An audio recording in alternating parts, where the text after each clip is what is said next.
Single-sided running injuries are fairly common. They're more common than you would think. I constantly hear people in the clinic say, oh, I had a right stress fracture, right shin splint, right knee problems, right Achilles tendonitis, right hip fracture, stress fracture. And we look at that and we say something's going on that right side. And this is one of the things I like to check. It's not always the answer, but it can be. So I'm going to subject you to some drawings. Ideally what we have is a nice level pelvis and leg left, leg right, and they're roughly the same height. Unfortunately, that's not always the case, and we can actually have, because of a shift in our pelvis, one leg that can pull back or push forward and make it longer than the other one. So what can happen is if we have that same level pelvis, and we have a left leg and a right leg, one leg is going to be longer than the other.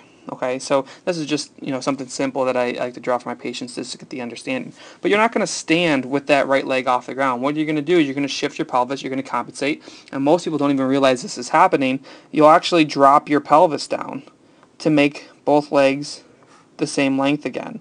This is actually fairly common, and it's more common, like I said, than you would think, and it throws off your whole pelvis because you have your rib cage up top here, and now the length-tension relationship isn't going to be the same that it should be on both sides, and the muscles start getting thrown off and can really cause a lot of different problems. So this is a runner on the left-hand side of your screen that had a leg length discrepancy and didn't know it, was diagnosed with a tear up in his right rectus femoris tendon, and he had a shift in his pelvis that was making his right leg short. It wasn't anatomical. Both legs grew the same length, but one leg was longer than the other.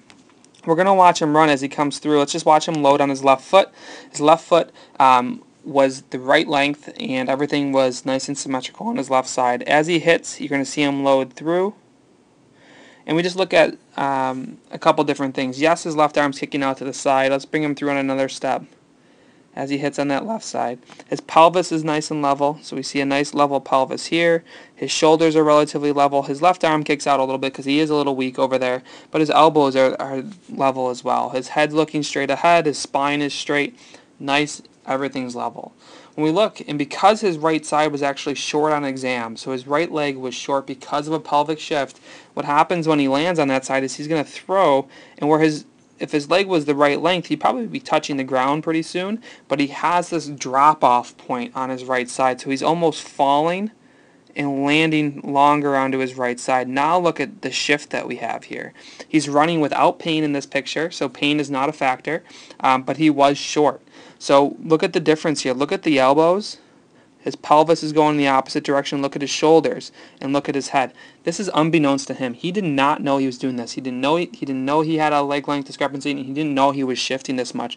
Essentially what's happening is his whole pelvis is shifting to keep his head straight so that his vision can stay straight. But look at all the compensations through his spine. A leg length discrepancy is fairly common. It's something that you need to check for. If you're having persistent right-sided problems, this is something to go to. It doesn't mean one leg is grown longer than the other. Our pelvis can shift, it can move and cause problems. Stepping into a hole or muscular imbalance is often common. I do see this a little bit more in my adolescent runners who tend to be a little bit more shifted. So we see again here, nice and symmetrical. He pushes off and falls onto his right side. Look at those elbows drop. Look at the pelvis drop in the opposite direction, just like we talked about. And the shoulders drop as well. But his vision stays level, so that's all spine compensations as he comes through. Check it out. If you have a leg length discrepancy, it's not a hard thing to fix.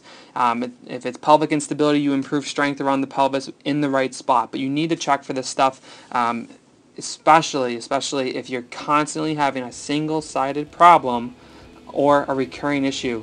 Always needs to be checked. Are you looking to become a stronger, faster, and more well-rounded runner? Then jump on over to RunSmartOnline.com and take our 10-day free challenge. Try our run-specific, time-saving, and easy-access videos that let you get stronger from anywhere, whether it be at work, home, or on the road.